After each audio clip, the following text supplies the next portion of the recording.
Fáilte go Chluain Dolcáin, tá an Gaeilge beo sa ceantar seo.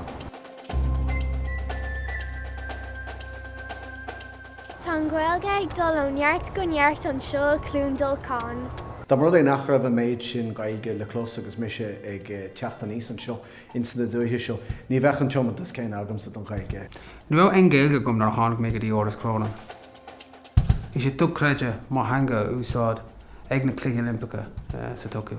Mr. Seamus Gaelphobal. I use Irish as best I can in my day-to-day conversations, which constitute to Irish, and the Irish language has been an essential part of Chluain Dolcáin for many, many years. Tá Ryan Gaelgeorí ansa, bíon Circle Córa, í Cortaí, Lón mí súil, Ceol Curmacha. Tá an táir an seo go bhfuil níonraí Gaelscoileanna agus Gaelpháistí le taú linn agus muid dógáil ar glunne trí Gaeilge.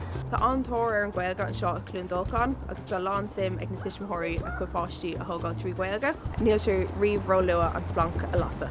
Tá cláiste Cillian ar an bhótanis le 10 bliana nuas. Tá anna cuid scolóirí agan an seo cláiste Cillian thart ar Carricades. Tá míid an seo le 5 bliana nuas agus tá an Gaeilge faoi bhlá ag Chluain Dolcáin.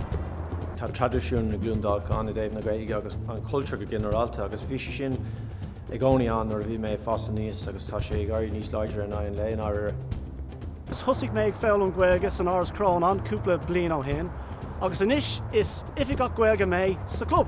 Mis Rosso study as Keele is Kiltory Conahan with in Áras Chluain. Cá méach an Gaeilge gan Áras Chluain in ír ar bhailach lia. Tá muid site i lár sráidháil ag Chluain Dolcáin, i lár an phobal, agus tá muid gailú an phobal an seo ag Chluain Dolcáin, ar ach lia agus ach lia has. Leabhar Gaeilge. Gach lá. Gach áit. Le gach duine. Déanaar a cúpla focail Gaeilge a labhairt. Gaeilge le chéile!